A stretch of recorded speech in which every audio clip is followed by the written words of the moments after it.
ओम नमः शिवाय। प्रभु जी, आज की कथा है महाभारत श्रृंखला में वन पर्व एपिसोड संख्या 112। अभी तक आपने सुना अर्जुन स्वर्ग से अस्त्र विद्या प्राप्त करके वापस लौट आया है। अब कथा आगे। आज की कथा होगी वैवस्व मनु का चरित्र तथा महामत्स्य की उपाख्यान। आइए कथा को प्रारंभ करते हैं। इसके बाद युधिष्ठिर ने मार्कंडे जी से कहा, अब आप हमें वैवस्व मनु के चरित्र को सुनाइए। तब मार्कंडे जी बोले, हे राजन, सूर्य के एक प्रतापी पुत्र था जो प्रजापति के समान कांतिमय और महान ऋषि था।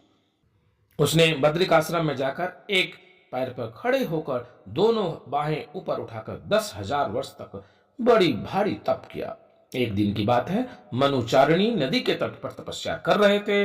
वहां उनके पास एक मत्स्य आकर बोला, महात्मन, मैं एक छोटी सी मछली हूं, मुझे यहाँ अपने से बड़ी मछलियों से सदा भय रहता है, आप कृपा करके मेरी रक्षा करें। वैवस्वत मनु को उस मत्स्य की बात सुनकर बड़ी दया आई।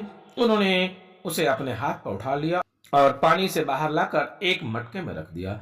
मनु का उस मत्स्य में पुत्र भाव हो गया था। उसकी अधिक देखभाल के कारण वह उस मटके में बढ़ने लगा और पुष्ट होने लगा। कुछ ही समय में वह बढ़कर बहुत बड़ा हो गया, अतः मटके में उनका रहना कठिन हो गया। एक दिन मत्स्य ने मनु को देखकर कहा, भगवान, आप मुझे इससे कोई अच्छा दूसरा स्थान दीजिए। तब मनु उसे मटके में से निकालकर एक बहुत बड़ी बावली में डाल दिया। वह बावली 2 योजन लंबी और 1 योजन चौड़ी थी। वहां भी वह मत्स्य अनेकों वर्षों तक बढ़ता रहा और इतना बढ़ गया कि अब उसका विशाल शरीर उसमें भी नहीं अट सका। एक दिन फिर मनु से कहा, भगवान, अब तो आप मुझे समुद्र की रानी गंगा जी के जल में डाल दें, वहां मैं आराम से रह सकूंगा, अथवा आप जहां ठीक समझे वहीं मुझे पहुंचा दे। मत्स्य के ऐसा कहने पर मनु ने उन्हें गंगा जी के जल में डाल दिया।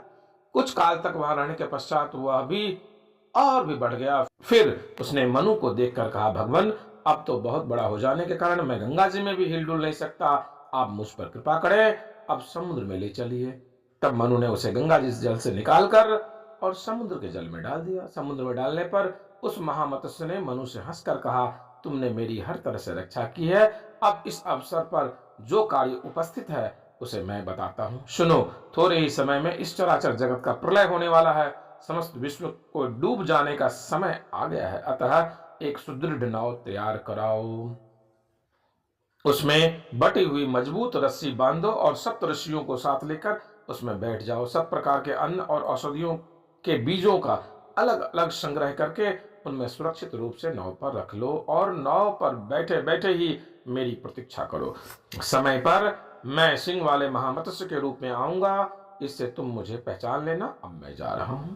उस मत्स्य के कथनानुसार मनु सब प्रकार के बीज लेकर नाव में बैठ गए और उत्ताल तरंगों से लड़ाते हुए समुद्र में तैरने लगे।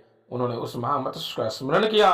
उनको चिंतित जानकर वह श्रृंगधारी मत्स्य नौका के पास आ गए। मनु ने उस रस्सी का फंदा उनके सिंह में डाल दिया। उसने उससे बंधकर वह मत्स्य उस नाव को बड़े वेग से समुद्र में खींचने लगा और नाव पर बैठे हुए लोगों को जल के ऊपर ही तैराता रहा।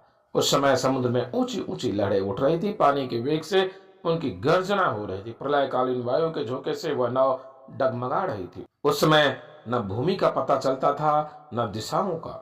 धूलोक और आकाश सब जलमग्न हो गए थे।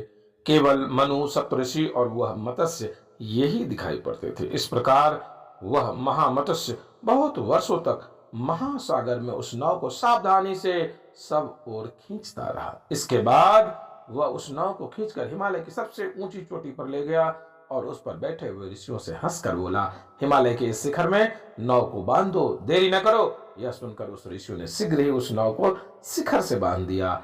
आज भी हिमालय का वह शिखर नौका बंधन के नाम से विख्यात है। इसके बाद महामत्स्य ने पुनः उनके हित की बात कही, मैं भगवान प्रजापति हूं, मुझसे परे दूसरे कोई भी वस्तु उपलब्ध नहीं है। मैंने ही मत्स्य रूप धारण करके तुम लोगों को इस संकट से बचाया है। अब मनु को चाहिए कि देवता, असुर और मनुष्य आदि समस्त प्रजा की, सब लोगों की और संपूर्ण चराचर की सृष्टि करे।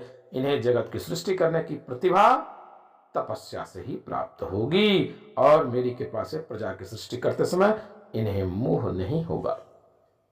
यह कहकर वह महामत्स्य अंतर ध्यान हो गए। इसके बाद जब मनु को सृष्टि करने की इच्छा हुई तो उन्होंने बहुत बड़ी तपस्या करके शक्ति प्राप्त की। उसके बाद सृष्टि आरंभ की। फिर तो वे पहले कल्प के समान ही प्रजा उत्पन्न करने लगे।